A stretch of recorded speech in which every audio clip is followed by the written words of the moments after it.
नमस्कार साथियों, स्वागत है आपके अपने यूट्यूब चैनल स्टडी विथ निमसा में। हम आज अपने एपिसोड में बात करेंगे कि किस प्रकार लोकतांत्रिक व्यवस्था भारत में खत्म होने के कगार पर थी। जो आपातकाल की हम बात कर रहे थे, हमने यहाँ तक बात कर ली थी कि 25 जून 1975 को इंदिरा गांधी जी ने किस प्रकार एक लोकतांत्रिक देश में आपातकाल लगाया। और अब हम आज इसके बारे में पढ़ेंगे कि लोकतंत्र समाप्ति के बाद या लोकतंत्र के समय क्या-क्या समस्याएँ आई सामने, लोगों को किस प्रकार की समस्याओं का सामना करना पड़ा। और अगर लोकतांत्रिक सरकार वापस मतलब नई आई, मतलब अपने जो गैर कांग्रेसी दल आया था पहली बार, गैर कांग्रेसी सरकार मोरारजी देसाई के नेतृत्व में, तो उन्होंने इसके जाँच के लिए कौन से आयोग को बैठाया गया और क्या बात की गई। लेकिन साथियों, बीच में मैं कुछ समय आपका लूँगा कि आज जो जिस तरीके की जो भयानक बीमारियाँ चल रही है, विशेषतः गाय जैसे पशुओं में, तो हम सबका ये एक दायित्व बनता है कि शायद हमारे कुछ करने से उनका उपाय किया जा सकता है, उनकी रक्षा की जा सकती है। ख़ैर, सरकार प्रयत्न भी कर रही है, हम भी शत प्रतिशत सरकार का सहयोग दे रहे हैं, इसमें कोई मतलब दूसरी बात नहीं है। लेकिन फिर भी एक हमसे भी जितना हो सके उतना हमें भी करना चाहिए। तो इन गायों के लिए हमें भगवान से ये दुआ करनी चाहिए कि जैसे-तैसे भी करके ठीक हो जाए। क्योंकि साथियों, आपको पता होगा कि भारत आस्था का सबसे बड़ा प्रतीक माना जाता है। हमारे देश में जहाँ इलाज दवाइयों से नहीं होता है, वहाँ दुआओं से हो जाता है। तो ख़ैर, एक बार प्रयत्न करके देखिएगा, प्रयास करिएगा। अपने लिए तो नहीं तो उन गायों के लिए, और उन गायों के लिए नहीं तो अपने के लिए तो ज़रूर करिएगा। और आपका विचार वही होना चाहिए कि जो मतलब ऐसा आपकी आत्मा में आना चाहिए कि हाँ, वास्तविकता में गाय की जो ये संकटग्रस्त स्थिति पैदा हुई है, हो सकता है कि अगर यही कंडीशन रही तो आने वाले वर्षों में नहीं, आने वाले दिनों में गायों की संख्या को लुप्त घोषित किया जा सकता है। तो ख़ैर, हम भगवान से यही दुआ करेंगे सब कि भगवान इन विश्व माताओं को क्या करें, सुरक्षित करें और इस महान आपदा से बचने का एक नया मार्ग प्रशस्त करें। चाहे वो खुद आके करें या कैसे भी करें, लेकिन उनकी सुरक्षा का कल्याण हम सबके लिए बहुत ही ज़रूरी है। खैर, ये बात है। अब देखिए साथियों, आज हम बात करेंगे अपने आपातकाल टॉपिक पे। तो जैसा कि आप सबको पता होगा, हमने अपने पिछले एपिसोड में आपातकाल के बारे में काफ़ी तो पढ़ लिया था। आपातकाल,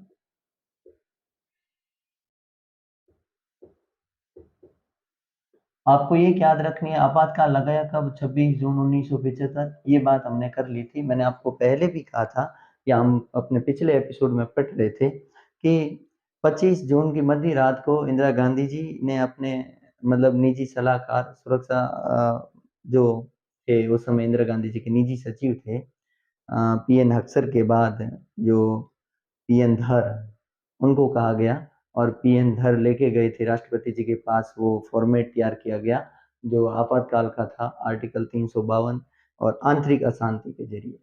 और उनके ऊपर हस्ताक्षर करते ही, मतलब साइन होते ही, रात को ही तुरंत प्रभाव से ही आपातकाल क्या कर दिया, लागू कर दिया। अब खैर, मैंने पहले भी बात की थी, हम राजनीतिक प्रभाव से बचेंगे यहाँ पे कि विपक्ष वालों ने कहा था कि आपातकाल लगाया गया और इंदिरा गांधी ने कहा था कि आपातकाल लगाना पड़ा। खैर, हम समझेंगे और फिर राजनीति की भावनाओं को त्याग कर आखिरकार अपने आत्मा से और अपने चिंतन मनन के साथ सोच कर देखेंगे कि क्या वास्तविकता में आपातकाल लगाया गया या लगाना पड़ा था। दोनों बातें हो सकती है, कुछ सकारात्मक भी है तो कुछ नकारात्मकता भी है, लेकिन हम इसके पीछे की पृष्ठभूमि देखेंगे, विपक्ष का किस प्रकार दबाव रहा। तो क्योंकि दोनों ओर के छोरों को देखना हमारे लिए बेहद आवश्यक है। अब देखो, 25 जून 1975 को ज्यों ही चुनाव मतलब आपातकाल की घोषणा हुई, आपातकाल की घोषणा से जस्ट दूसरे दिन ही इंदिरा गांधी जी अपने एबीपी न्यूज़ चैनल पे आते हैं और ऑल इंडिया रेडियो से सभी भारतीयों को सूचना देते हैं कि अ, राष्ट्रपति जी फ़खरुद्दीन अली अहमद तत्कालीन राष्ट्रपति जी थे, इन्होंने आपातकाल की घोषणा कर दी है। और इसके साथ वे ये भी कहते हैं कि जो विपक्ष वाले लोग थे या हमारे देश के ही कुछ लोग ऐसे हैं, जो मुझे काम करने को नहीं दे रहे हैं, लोकतांत्रिक शासन व्यवस्था को विफल करने का प्रयास कर रहे हैं। और उन्होंने ये भी कहा कि एक व्यक्ति ने तो यहाँ तक कह दिया कि सरकार और जो प्रशासनिक अधिकारी उनको भी कह दिया कि आप भी सरकार का सहयोग मत करो इस विशेष इन परिस्थितियों से बचने के लिए और देश में लोकतंत्र स्थापित रखने के लिए मेरे पास और कोई दूसरा रास्ता नहीं था। तभी राष्ट्रपति जी ने आर्टिकल 352 का आंतरिक अशांति के जरिए प्रयोग कर दिया है। फिर भी इन आपातकाल की स्थिति में भी गरीबों के पक्ष में उन्होंने कुछ महत्वपूर्ण फैसले लिए थे, लेकिन वो ठीक तरीके से कारगर हो नहीं पाए। इसी महत्वपूर्ण फैसलों में एक हम बात करेंगे 20 सूत्री कार्यक्रम की। ये 20 सूत्री कार्यक्रम, ठीक है, ये भी महत्वपूर्ण था। लेकिन इससे पहले अब ज्यों ही आपातकाल की घोषणा करते ही बताया जाता है कि उसी दिन मध्य रात तक जैसे जेपी है अपने उसी दिन अपने जो लालू प्रसाद यादव है या मोरारजी देसाई इन बहुत सारे नेताओं को गिरफ्तार कर लिया गया और इसके साथ ही 26 जून को इसके दूसरे ही दिन पूरे समाचार पत्रों के ऊपर सेंसरशिप लगा दी थी। जो सेंसरशिप का जो मतलब समाचार पत्रों पर जो रोक लगाई उनकी एक प्रक्रिया है वो सेंसरशिप के तौर पर कही जाती है। तो उन पर रोक लगा दी गई और जो दिल्ली में जिस कॉलोनियों में समाचार पत्रों का को तैयार किया जाता था, छपाई की जाती थी, उन समाचार पत्रों में जो लाइट जाती थी, उन लाइट को बिजली उपभोक्ता को कहकर लाइट कटवा दी गई। कम से कम ये स्थिति वापस 2-3 दिन में वापस पुनः बहाल हुई और जब तक उन्होंने सेंसरशिप का भी बड़े ढंग से प्रयोग कर लिया था, उनका भी प्रोजेक्ट तैयार कर लिया था। तो ये बात है और दूसरा उस समय जो सूचना एवं प्रसारण मंत्री थे या जो अपने समाचार से संबंधित वो थे अपने इंद्र कुमार गुजराल। इंद्र कुमार गुजराल। अब ज्यों ही इंद्र कुमार गुजराल और मतलब अपना आपातकाल लगा, इंद्र कुमार गुजराल को संजय गांधी ने कहा कि अब कोई भी ऐसा समाचार जो हमारे विरुद्ध नहीं छपेगा, कोई भी ऐसा समाचार नहीं आएगा जिसका आदेश पहले हम जारी करेंगे। मतलब तो फिर इंद्र कुमार गुजराल ने इनकार कर दिया था कि नहीं ऐसा हो नहीं सकता। क्यों? क्योंकि उन्होंने कहा हम लोकतांत्रिक देश में जी रहे हैं, तो उन्होंने कहा कि नहीं ऐसा क्यों नहीं हो सकता।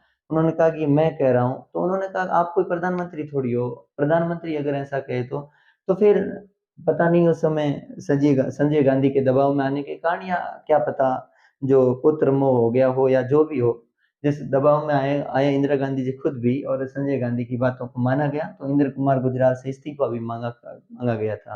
हालांकि इंद्र कुमार गुजराल ने इस्तीफा दिया था और उस समय बंसीलाल नाम करके हरियाणा के कोई मुख्यमंत्री थे, उनको फिर अपने सूचना और प्रसार मंत्री का कार्यभार भी दिया था। खैर ये सब बातें होती रही। अब एक 1977 में मई में जनवरी 1977 में चुनाव की घोषणा की थी सरकार ने, जनवरी 1977 में कोई चुनाव करवाएंगे। पहली बार गैर कांग्रेसी सरकार बनी मोरारजी देसाई के समय, गैर कांग्रेसी सरकार। अब ये क्या स्थिति रही सरकार की 1977 में या किस प्रकार से चुनाव किया, इसके बारे में हम अपने अगले एपिसोड में बात करेंगे। लेकिन गैर कांग्रेसी सरकार का गठन हुआ, मोरारजी देसाई के तौर पर हमारे देश को प्रधानमंत्री मिले मोरारजी देसाई। और मोरारजी देसाई ने जेपी भी थे प्रधानमंत्री के तौर पर, लेकिन जेपी ने किसी कारणवश प्रधानमंत्री की एक तो मतलब उनका स्वास्थ्य भी ठीक नहीं था और फिर लोगों के कहने पर जेपी ने भी मोरारजी देसाई का समर्थन किया और देसाई देश के प्रधानमंत्री बोले जो पहले गैर कांग्रेसी प्रधानमंत्री है। मोरारजी देसाई ने एक आयोग बैठाया आपातकाल जांच के लिए, आपातकाल जांच आयोग, और उस जांच आयोग का नाम था शाह आयोग। क्या नाम था? शाह आयोग। आप कभी कभार प्रश्न पूछ लेंगे या नहीं भी पूछे तो भी ज्ञान के तौर पर याद भी रखना है कि जो शाह आयोग था वो किससे संबंधित था। तो आपातकाल जांच आयोग, आपातकाल की जांच के लिए एक आयोग बैठाया गया, उसका नाम है शाह आयोग। और ये शाह आयोग कब बैठाया गया? मई 1977 में, मई 1977 में, मई 1977 में बैठाया गया और इसकी अध्यक्षता की थी वो केटी शाह ने की थी। केटी शाह ये न्यायमूर्ति है, ठीक है, न्यायमूर्ति केटी शाह। अब देखो न्यायमूर्ति केटी शाह अपने सर्वोच्च न्यायालय के पूर्व मुख्य न्यायाधीश रहे हैं, उनके नेतृत्व में आयोग बैठाया गया। अब इन्होंने मतलब आयोग के बारे में, आपातकाल के बारे में हमें कुछ जानकारियाँ दी। इन्होंने क्या-क्या जानकारियाँ दी, उनके संदर्भ में हम अब आज पढ़ते हैं। देखो, तो एक बीच में थोड़ा याद रखना, 20 सूत्री कार्यक्रम में इंदिरा गांधी जी ने कहा कि भई हम इतने दिन तक तो हमें सरकार काम, ये जो विपक्ष वाले हैं ये काम नहीं करने दे रहे थे। आपको पता होगा, हमने पढ़ा था पिछली बार कि जो बिहार में आंदोलन हुआ अपने जेपी के ने या छात्र आंदोलन, जेपी के ने फिर बाद में उसकी वो बागडोर अपने हाथ में ली और संपूर्ण क्रांति का नारा देते हुए बिहार से पूरे हिंदुस्तान में वो आंदोलन फैलाना चाह रहे थे। उसी प्रकार गुजरात में जो आंदोलन हुआ, गुजरात की विधानसभाएं भंग हुई, गुजरात की विधानसभा या गुजरात के मुख्यमंत्री के ऊपर और स्वयं प्रधानमंत्री इंदिरा गांधी के ऊपर करप्शन के आरोप लगाए गए, करप्ट के आरोप लगाए गए, उनको खुद को करप्ट कहा गया और चिमन भाई चोर जैसे नारे लगाए गए। तो खैर, ये सारी बातें कहीं न कहीं उस समय की सरकार को दबा, हालांकि इंदिरा गांधी का कहना ये था कि ये हमें काम नहीं करने दे रहे थे, लेकिन आलोचकों का कहना है कि उस समय जो राष्ट्रीय देश की सुरक्षा के लिए जो आपातकाल लगाया गया, मतलब आपातकाल के अनुच्छेद या प्रावधान दिए गए थे हमारे देश के संविधान में, और इसके संदर्भ में एक बहुत ही बड़े मतलब राजनीतिक विज्ञ और मतलब संविधान वेता भी है।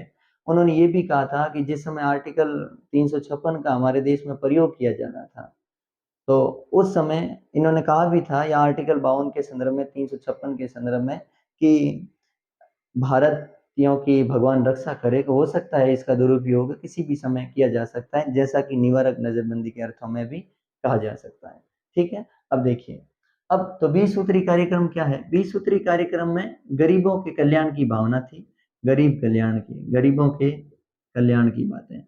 और गरीबों के कल्याण, इससे पहले इंदिरा गांधी सरकार ने 10 सूत्री कार्यक्रम एक और लेके आई थी। वो लेके आई थी आपके 1967 में, मई 1967 की बात है ये। जो आपातकाल चल रहा था उस समय की बात है, 1975 के लास्ट और 76 में भी ये चल रहा था। इसमें जो भूमिहीन किसान है उनको किसाने देना है, मतलब जमीन देना है, या जिनके पास ज्यादा जमीन है तो उनको जमीन कम करके, या जो सरकार ने जमीन की जो कीमत मतलब वैल्यू तय की थी, किसी के पास अधिकतम इतनी ही हो सकती है। हालांकि आपने कहीं सुना होगा कि दो एक चलते हैं, एक चकबंदी के नाम से और एक हदबंदी के नाम से, दो अधिनियम भी आए थे। हदबंदी वो है कि अगर किसी भी व्यक्ति के पास या किसी अमीर किसान के पास ज्यादा जमीन है, तो उससे किसान उस हिस्से की, या वो जो सरकार के निर्देश अनुसार या सरकार द्वारा तय की गई जमीन उससे ज्यादा है, तो वो ज्यादा वाली जमीन किसी गरीब किसान को दे दी जाएगी। ये हदबंदी की बात है। हालांकि ऐसा स्थानीय स्तर पर लागू हो नहीं पाया, ये केवल और केवल कागजों की बातें रह गई है। लंबा समय हो गया है उनके बाद, आज लमसम 40 वर्ष हो गए हैं, 50 वर्ष हो गए हैं, लेकिन फिर भी इन बातों को अमल में उतारा नहीं गया। हम ये नहीं कह सकते कि इन बातों को पूर्ण रूप से अमल में लाया गया है। ठीक है, तो ये उनके गरीबों के कल्याण के लिए ही है।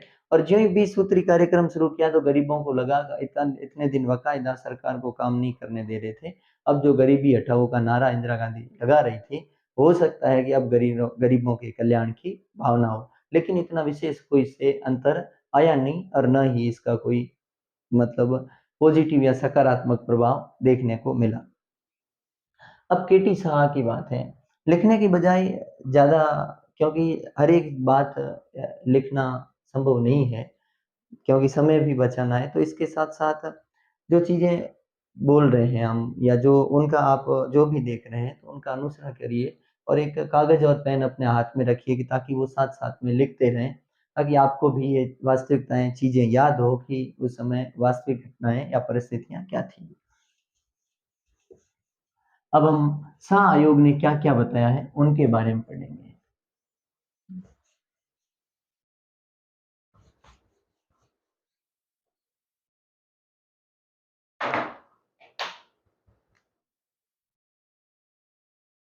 शाह आयोग थोड़ा याद कर लेना, ये मई 1977 में शाह आयोग का गठन किया गया। अध्यक्ष थे इनके केटी शाह। ठीक है, न्यायमूर्ति इसलिए लिख रहा हूँ क्योंकि ये सर्वोच्च न्यायालय के पूर्व मुख्य न्यायाधीश थे, सर्वोच्च न्यायालय के पूर्व मुख्य न्यायाधीश, सर्वोच्च न्यायालय के पूर्व मुख्य न्यायाधीश, CJI, chief justice of India. मैं ये सीजेआई लिख देता हूँ, आप समझ जाओगे, ठीक है। अब देखो, केटी शाह की जो आयोग ने रिपोर्ट दी, इन्होंने लगभग बहुत सारे लोगों से खुद प्रत्यक्ष बात भी की, उनका साक्षात्कार भी लिया, जिसमें प्रधानमंत्री इंदिरा गांधी स्वयं भी शामिल थी। प्रधानमंत्री इंदिरा गांधी से भी पूछा गया, हालांकि प्रधानमंत्री ने ये बातें कहने से उस समय इनकार किया था कि नहीं है, वास्तव में ऐसा नहीं हुआ। शाह आयोग ने अपनी रिपोर्ट में बताया है कि लगभग उस समय 676 के आसपास नेताओं को गिरफ्तार किया गया, जो विपक्ष के नेता थे, उनको बड़े गजब के नेता थे, मतलब शानदार किस्म के नेता थे, जिसमें अपने जेपी नारायण जैसे, मोरारजी देसाई जैसे, मतलब बहुत, लालू प्रसाद यादव जैसे बहुत बड़े बड़े धुरंधर थे, उनको भी गिरफ्तार किया गया। इसके साथ इसी रिपोर्ट ने एक बताया है कि लगभग 1 लाख और 11,000 लोगों को गिरफ्तार किया गया। 1,11,000 गिरफ्तार किसके ऊपर? निवारक नजरबंदी के तहत। निवारक नजरबंदी, निवारक नजरबंदी के तहत कितने हजार लोगों को गिरफ्तार करवाया गया? लगभग 1,11,000 लोगों को निवारक नजरबंदी के तहत, मतलब बिना एफआईआर दर्ज किए इनको जेलों में डाला गया। मतलब इतना उस समय अत्याचार चल रहा था। अब क्या कहें इन्हें, अत्याचार कहें या नहीं कहें, खैर इनके शायद हम लगा कर कह सकते हैं कि शायद ये किसी के साथ अत्याचार ही हो रहा था। और इसमें सबसे बड़ी थी एक घटना है, वो है अपने तुर्कान गेट है दिल्ली में, दिल्ली का तुर्कान गेट है। दिल्ली के तुर्कान गेट में गरीबों की बस्तियां थी, उन बस्तियों को विस्थापित करवाया गया, तो उन्होंने बचने के लिए और बहुत सारे लोगों की क्या करवाई गई? जबरदस्ती नसबंदी करवाई गई। देश में पहली बार जनसंख्या नियंत्रण की भावना को देखकर यहाँ जबरदस्ती लोगों को नसबंदी करवाई गई और विस्थापित किया गया। और फिर लोगों ने अपनी जमीन को बचाने के लिए, और सरकार ने यहाँ तक, मतलब हम कह सकते हैं कि नियम लगाए कि जो ज्यादा से ज्यादा नसबंदी करवाएगा उनको एक्स्ट्रा पेमेंट भी दिया जा सकता है, या जमीन में भी अतिरिक्त छूट दी जा सकती है। तो बहुत सारे, ये 12th कक्षा की बुक में भी लिखा है कि बहुत सारे लोगों ने अपना विस्थापन बचाने के लिए, बहुत सारे निर्दोष लोगों को क्या किया गया, वहां जबरदस्ती मतलब अपना उल्लू सीधा करने के लिए नसबंदियां करवाई गई। हालांकि यह आरोप आपको हम आगे भी पढ़ेंगे, 1977 के चुनाव में दक्षिण में ऐसा नहीं हुआ था, उत्तर भारत में हुआ था। उत्तर उत्तर पश्चिम भारत में, उत्तर पश्चिम भारत में ये ऐसा हुआ था। और आपको पता होगा 1977 के चुनाव में इसका खामियाजा या इंदिरा गांधी को भुगतना पड़ा था 1977 के चुनाव में। और इस समय ये सारी की सारी बातें आ रही थी, उस समय जो संजय गांधी थे वो कोई ना तो मंत्री थे और ना ही कोई प्रशासनिक तौर पर अधिकारी थे। हालांकि इन्होंने भी सत्ता का बड़े ढंग से दुरुपयोग किया था, क्योंकि अपने माँ की सत्ता थी, तो अब बेटा था तो राजकुमार तो था ही पहले से ही, क्योंकि देश के प्रधानमंत्री राज्य का बराबर लगभग राजा ही होता है देश का। तो खैर उन्होंने राजा की, हालांकि भावना नहीं पैदा होनी चाहिए राजा की प्रधानमंत्री के मन में, खैर उन्होंने भावनाएं जो पैदा हुई, और उनका दुरुपयोग भी कहीं न कहीं, वो जो छींटे लगे थे वो संजय गांधी पर भी लगे थे, और जिसमें सबसे ज्यादा लगे थे नसबंदी के ऊपर, कि जबरदस्ती लोगों को पकड़ पकड़ के नसबंदी के अभियान चलाए गए थे 1900। और दक्षिण का तो इसलिए नहीं हुआ क्योंकि दक्षिण वाले लोग पहले ही समझ चुके थे कि ज्यादा जनसंख्या हो सकता है देश के लिए गरीबी का कारण बन सकती है, आने वाले समय में वो समस्या भी पैदा कर सकती है। ये भी बातें थोड़ी ध्यान रखनी, ये भी शाह आयोग की रिपोर्ट के अनुसार ही हमें पता चलता है। बहुत सारी यूं हम और घटनाएं देखेंगे, और उन घटनाओं के संदर्भ में हम देखेंगे कि क्या वास्तविकता में क्या। अब देखो, अगली बात है न्यायपालिका। क्या न्यायपालिका ने भी अपना रुख मोड़ लिया था? तो न्यायपालिका का भी एक ऐसा फैसला आया था, उस फैसले से भी हम तय कर सकते हैं कि न्यायपालिका भी पूर्ण रूप से सरकार की ओर आकर्षित हो रही थी, उस समय सरकार के दबाव में काम कर रही थी। भारतीय इतिहास का, या भारत स्वतंत्र भारत में न्यायपालिका के इतिहास में सबसे खराब निर्णय अगर कोई है, न्यायपालिका, भारतीय न्यायपालिका बहुत ही गजब केसों में बहुत महत्वपूर्ण भूमिका निभाती है। लेकिन उस समय हो सकता है सरकार के दबाव में आकर उन्होंने भी कोई क्या निर्णय दिया, खैर उनके बारे में भी बात करते हैं। जिस समय देश में आपातकाल चल रहा था, उस समय बहुत सारे लोगों ने अपने मौलिक अधिकारों की रक्षा के लिए मतलब रिटें जारी की थी सुप्रीम कोर्ट में, हाई कोर्ट में। तो सुप्रीम कोर्ट तो पहले नहीं, हाई कोर्ट में पहले भारत के उस समय बहुत सारे हाई कोर्टों ने कहा था कि ये जो निवारक नजरबंदी के तहत ये गिरफ्तारियां की जा रही है, ये क्यों की जा रही है, इसमें लोगों के मौलिक अधिकारों का और जीवन जीने के अधिकार का क्या हो रहा है, उल्लंघन हो रहा है, मतलब ये बातें की गई।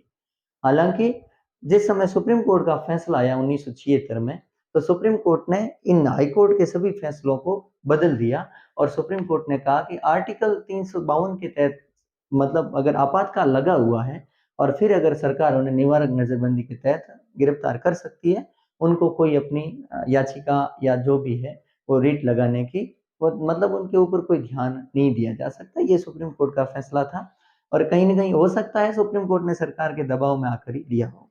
अब दूसरी बात है कि अगर मान लो साथियों कि वास्तव में सरकार देश नहीं चलाती, कोई प्रधानमंत्री देश नहीं चलाता, न ही मुख्यमंत्री देश चलाता है, देश चलाती है वो स्थायी कार्यपालिका, और स्थायी कार्यपालिका में अपने प्रशासन होती है और इसके साथ ही सेना और जो सुरक्षा व्यवस्था वाले हैं, सेना और पुलिस है, वे देश चलाते हैं। तो दूसरा विचार हमारे मन में ये भी आता है कि क्या उस समय पुलिस और सेना को भी क्या हो गया था, इतने प्रशासनिक अधिकारी थे, उनको भी क्या हो गया था। तो खैर, हम ये कह सकते हैं कि अगर न्यायिक पालिका ऐसा कर सकती है, तो वे भी सरकार के दबाव में काम कर रहे थे। और जैसा कि आज भी हम देखते हैं कि आज भी जो प्रशासन है, पुलिस प्रशासन है या कोई कार्यपालिका का जो प्रशासन है, अपने जैसे आईएएस अधिकारी है, बहुत सारे लोग हैं जो सरकार के अंदर में रहकर काम करते हैं। तो उनके ऊपर भी कहीं न कहीं सरकार का दबाव देखने को मिलता है, कहीं न कहीं उनका भी निर्णय सरकार के पक्ष में जाते हुए हम बहुत बार देखते हैं। आज भी सरकार के नीचे रहकर ही, उनको सरकार के दबाव में आकर ही काम करना पड़ रहा है। हालाँकि एक लोकतंत्र देश में ऐसा नहीं होना चाहिए।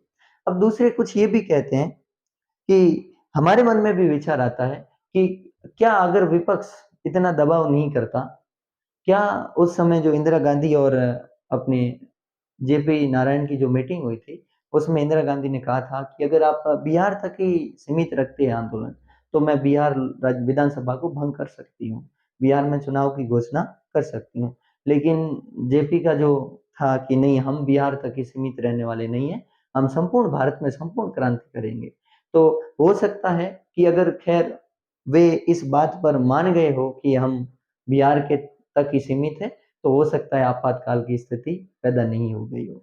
ठीक है? दूसरा हो सकता है कि सरकार के ऊपर ज़्यादा से ज़्यादा दबाव आ रहा था। वो दबाव केवल देश के लोकतांत्रिक व्यवस्था पर नहीं आ रहा था, वो केवल और केवल इनका जो दबाव था या विपक्ष का जो दबाव था, वो अमूमन वो इंदिरा को और इंदिरा की सरकार को दबाना चाह रहे थे। इंदिरा गांधी की सरकार के मतलब घुटने टिकाना चाह रहे थे। उनकी वास्तविकता इसमें थी। क्योंकि विचारधाराओं में लड़ाइयाँ होती है हमेशा। आज भी आपने देखा होगा वर्तमान में अपने, मैं ये पहले कह रहा हूँ कि आप किसी भी राजनीतिक पार्टी से ताल्लुक़ रखते हैं, तो थोड़ा-सा बचने का प्रयास कीजिए। मैं यहाँ राजनीतिक पार्टी की बात नहीं करता हूँ, लेकिन हमें समझने के लिए कुछ न कुछ उदाहरणों की आवश्यकता हो पड़ती है और उन उदाहरणों के माध्यम से हम ठीक तरीके से समझ पा सकते हैं। आपको पता होगा वर्तमान में बीजेपी सरकार है भारत में और बहुत सारे राज्यों में अलग की सरकार है। 2014 से पहले अपने देश में यूपीए की सरकार थी, मतलब मनमोहन की सरकार थी।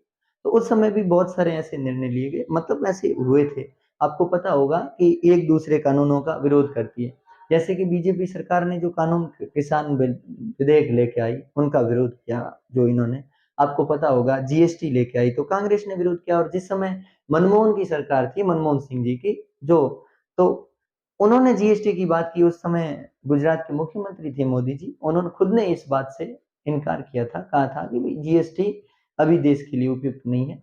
खैर बहरहाल हम राजनीति की बातों में नहीं बहेंगे, लेकिन फिर भी विचारधारा की लड़ाइयाँ दोनों में हो सकती हैं। लेकिन हम सबको, चाहे राजनीतिक दल हो, चाहे कोई अलग-अलग विपक्षी पार्टी के व्यक्ति हो, चाहे भारतीय नागरिक हो, चाहे कोई भी हो, हम सबको उस क्षेत्र में काम करना चाहिए कि जो देश हित के लिए अग्रसर हो सके, जो देश को आगे बढ़ाने के लिए महत्वपूर्ण हो सकता है। जैसे कि अभी जो एक मतलब प्रधानमंत्री जी का जो आह्वान है कि 2 अक्टूबर से लगाकर 15 अक्टूबर तक सोशल मीडिया के माध्यम से भी या सोशल मीडिया में भी देश की आन बान शान तिरंगा को अपनाया जाए और तिरंगे के कहीं न कहीं चित्र लगाए जाएँ, ताकि छाया चित्र, ताकि लोगों में देश के प्रति आगे बढ़ने की भावना, देश के प्रति मतलब विकास की भावना और देश के प्रति आत्मसमर्पण या समर्पण की भावना पैदा हो सके लोगों में। और खैर उन्होंने 13 से 15 अगस्त तक प्रत्येक घरों में भी तिरंगा फहराने की बात कही है। तो ये हमारी ओर से हम ये देख सकते हैं कि ये बड़ा गजब का निर्णय है।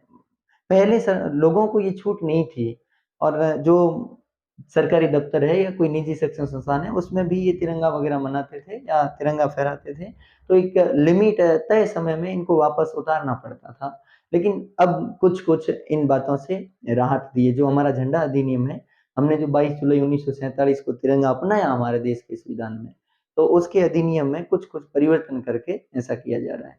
खैर बहरहाल, अब देखो, ये इतनी समस्या आने के बाद क्या कोई परिवर्तन आया उस समय? परिवर्तन आए साथियों। क्या-क्या परिवर्तन आए? उन परिवर्तनों की हम एक बात करेंगे। सबसे पहले तो अभी हमने पढ़ा था ना कि मौलिक अधिकारों की बात आई हमारे सामने। इससे पहले मौलिक अधिकारों वाली बात नहीं आई। इससे पहले आर्टिकल 352 भी इतना यूँ चर्चा में नहीं आया था। हाँ, लागू क्या था आर्टिकल 352? हमने पहले भी बात की है, 3 क्लॉज़ है इसमें। एक, अपने भारत दूसरे देश के साथ युद्ध कर ले। दूसरी बात है, भारत के ऊपर किसी दूसरे देश द्वारा आक्रमण किया जा सकता है, मतलब 2 देशों के मध्य, भारत और किसी अन्य देश के मध्य आक्रमण हो जाए, या किसी अन्य देशों के युद्ध में भारत खुद सम्मिलित हो जाए, और या फिर तीसरा कारण है आंतरिक अशांति के ज़रिए आपातकाल। तो उस समय आंतरिक अशांति के ज़रिए आपातकाल लगाया गया। तो फिर यूँ लोगों के मन में आया, या जो आगे आने वाली सरकार बनी 1977 में, उनके मन में आया कि जो आंतरिक अशांति शब्द है, उनको ही समाप्त कर दिया जाए, उनको ही हटा दिया जाए। तो फिर आंतरिक अशांति शब्द को क्या कर दिया? आंतरिक अशांति, और इस शब्द को क्या कर दिया? हटा दिया। कब हटाया गया? 44वां संविधान संशोधन। 44वें संविधान संशोधन, ठीक है? 44वां संविधान संशोधन कब? 1978 को हुआ था, 1978। मोरारजी देसाई की सरकार थी। इन्होंने आंतरिक अशांति शब्द को हटाकर क्या कर दिया? सशस्त्र विद्रोह कर दिया। सशस्त्र विद्रोह। कैसा विद्रोह? सशस्त्र विद्रोह कर दिया। अगर देश में हिंसक क्रांति पैदा हो जाए, अगर देश में गृह युद्ध की स्थिति हो जाए, अगर सशस्त्र शस्त्रों से युक्त अगर विद्रोह हो जाए, हिंसा होने लग जाए, तो ही हम देश में क्या लगा सकते हैं? आर्टिकल 352 का उपयोग कर सकते हैं। इसके साथ ही यहाँ तक ही बात सीमित नहीं हुई, बात को और भी आगे बढ़ाया गया, और आगे बढ़ाते हुए उन्होंने अनुसरण किया कि अब केवल राष्ट्रपति के कहने पर नहीं होगा, और न ही प्रधानमंत्री के कहने पर। अब एक नया शब्द जोड़ा गया, वो जोड़ा गया मंत्रिमंडल। क्या जोड़ा गया? मतलब, और लिखा गया कि मंत्रिमंडल के लिखित प्रारूप पर आपातकाल की घोषणा की जा सकती है।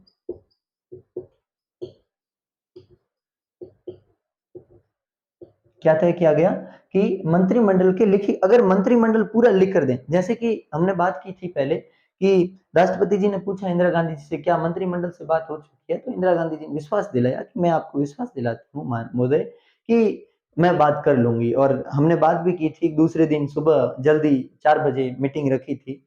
सब मंत्री कैबिनेट मंत्री उपस्थित नहीं हो पाए थे, 6-7 हुए थे। तो उनमें से एक ने पूछा था कि जो गिरफ्तारियां हो रही है वो किसके तहत हो रही है, क्या हो रहा है? तो मैंने जिक्र किया था MIS, मीसा, ठीक है? तो खैर, हाँ, तो मंत्रिमंडल की लिखित सिफारिश पर ही, या लिखित जो प्रारूप पेश करेगा मंत्रिमंडल खुद है, उसके ऊपर ही राष्ट्रपति क्या करेगा? आपातकाल की घोषणा करेगा। और इसके साथ ही 1 महीने के भीतर, 1 महीने में पूरे संसद से प्राप्त, लोकसभा से पारित करना होगा। 1 महीने में लोकसभा में या संसद में बहुमत से पारित, बहुमत से पारित करना होगा। पहले ये तो नहीं था, पहले 2 महीने की समय थी।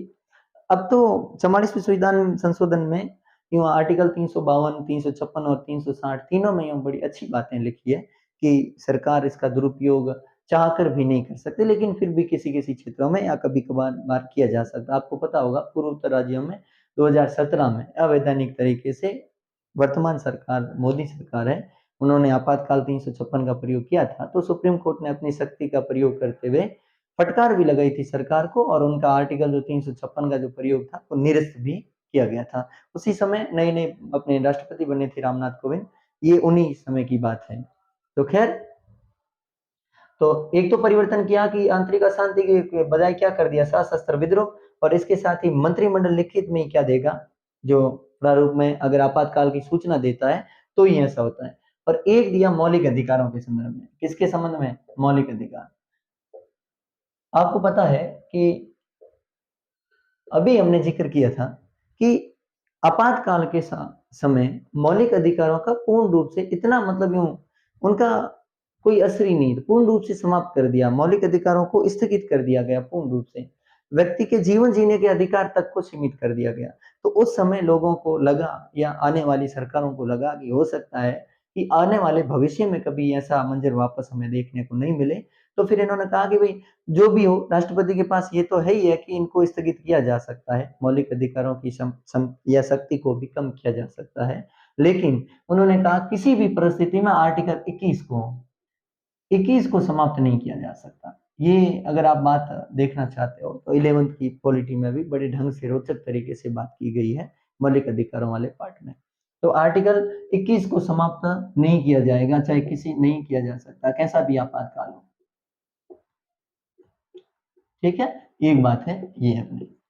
और इसके साथ ही कुछ में 20 भी बताया जाता है, लेकिन 21 महत्वपूर्ण है, 21 को समाप्त, और 20 है वो अपराधियों के दोष सिद्धि के हैं, मतलब अपराधियों को दिए गए है, जिसमें अपने 2-3 बातें लिखी गई है। पहली, अपराधी खुद स्वयं के विरुद्ध गवाह नहीं दे सकता।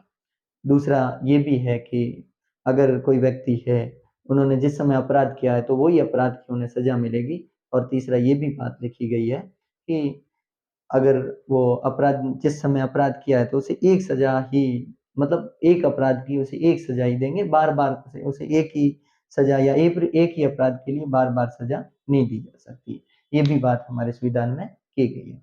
तो एक तो मौलिक अधिकारों का पहले तो हनन हुआ, लेकिन बाद में सोचा गया कि आने आने वाले भविष्य में कभी ऐसा मंजर पैदा नहीं हो या कोई ऐसा माहौल खड़ा नहीं हो जिसके कारण मौलिक अधिकारों का इस प्रकार से दुरुपयोग हो। और दूसरा, आर्टिकल 352 का आंतरिक अशांति वाला भी शब्द हटाया गया 44वें संविधान संशोधन में। ठीक है, एक भी। अब देखो इसके चलते-चलते सरकार ने आपातकाल के समय बहुत सारे संविधान संशोधन किए। कौन-कौन से संविधान संशोधन? जिसमें हम 2 महत्वपूर्ण लेंगे, एक 38वां संविधान संशोधन लेंगे और एक लेंगे अपन 42वां संविधान संशोधन। उसमें क्या-क्या किया गया?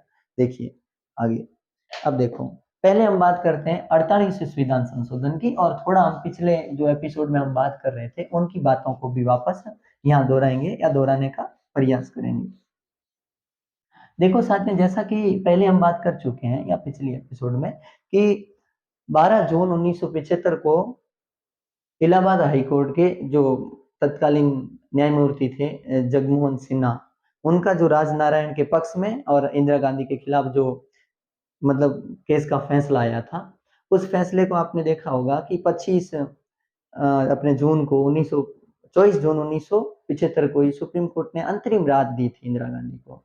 और जो ही इंदिरा गांधी को अंतरिम राहत मिली कि भाई वो लोकसभा की कार्रवाई में तो भाग नहीं लेगी, लेकिन उनका चुनाव निरस्त नहीं किया जाएगा और ना ही 6 साल के लिए चुनाव नहीं लड़ पाएगी, ऐसी कोई बात नहीं है। और आगे उन्होंने वो सारा का सारा अंतरिम राहत दी थी, मतलब अभी सेशन है, छुट्टियां चल रही है, और जो ही छुट्टियां पूरी होगी तो उस समय अगर बैठेंगे वापस, और तो एक बेंच बैठ के प्रयास करेगी कि क्या-क्या सजा होनी चाहिए। तो अब जो बेंच बैठ रही है, बेंच बैठा दी गई, लेकिन उस बेंच को मतलब वापस उठना पड़ा था। क्यों? बिना निर्णय लिए। क्यों? देखिए सुनिए। एक संविधान संशोधन हुआ हमारे समाज में 38वां, और इसमें क्या कहा गया? इसमें कहा गया कि राष्ट्र मतलब न्यायपालिका को, एक तो कहा गया राष्ट्रपति, प्रधानमंत्री और उपराष्ट्रपति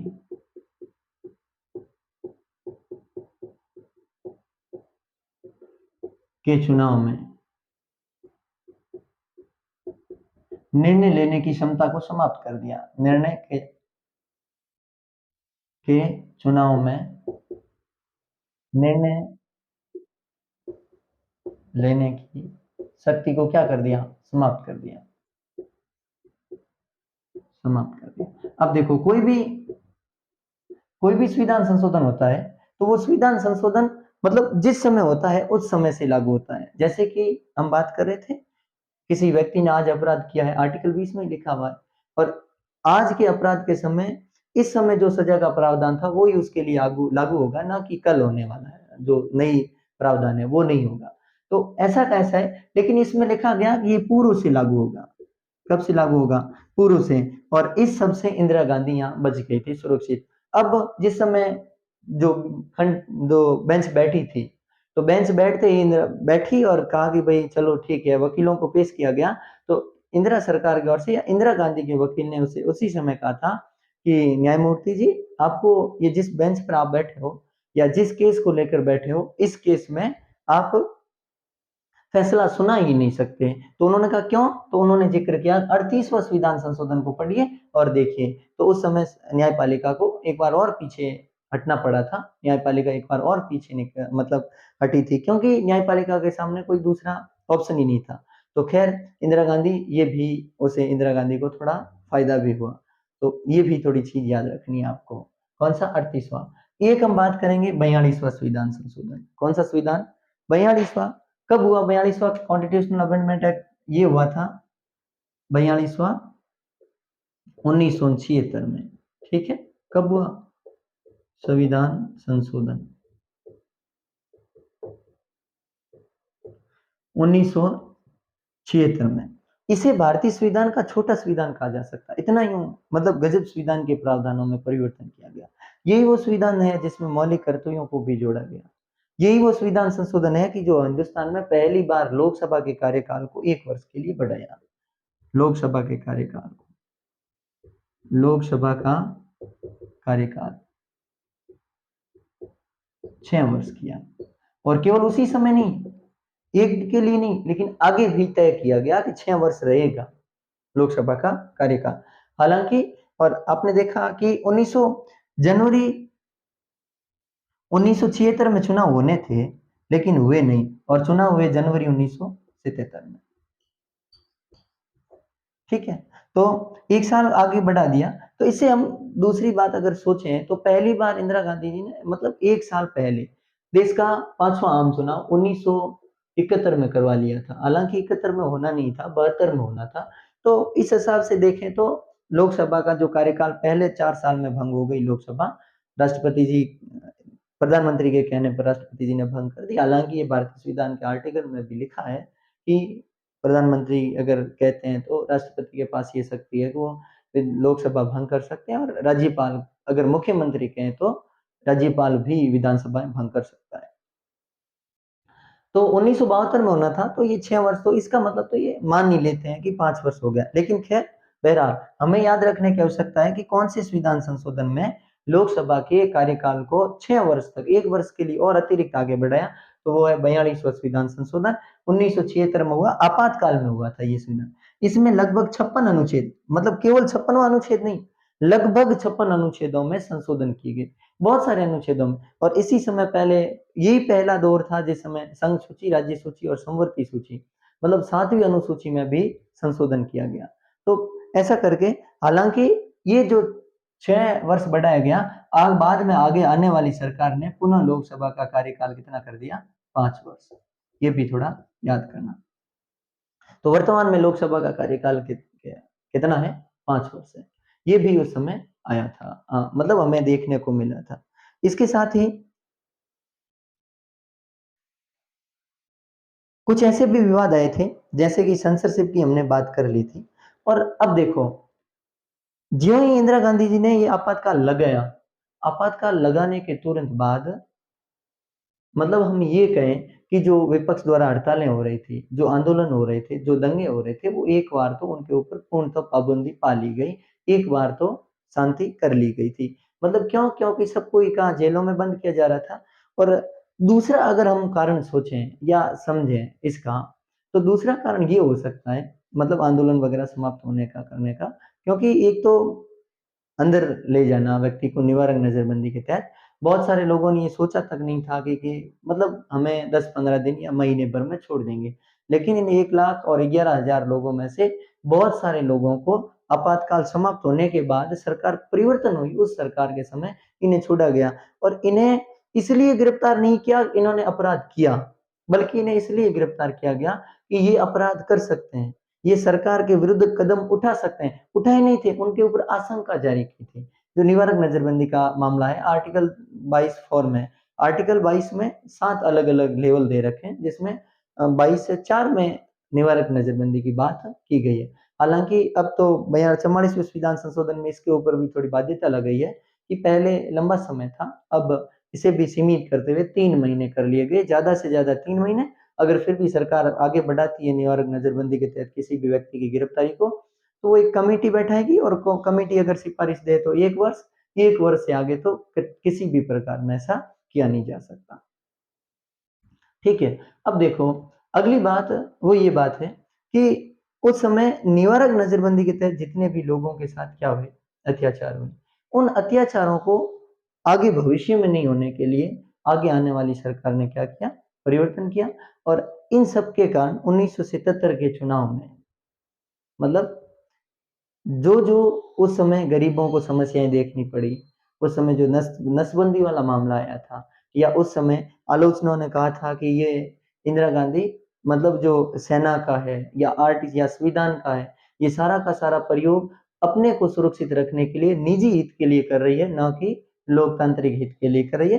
हालांकि सरकार की ओर से ये कतई स्वीकार नहीं किया गया था, क्योंकि मैंने पहले भी कहा था कि 26 जून 1975 को उन्होंने कहा था कि जो लोकतांत्रिक तरीके से हम काम करना चाह रहे हैं वो काम करने नहीं दे रहे हैं।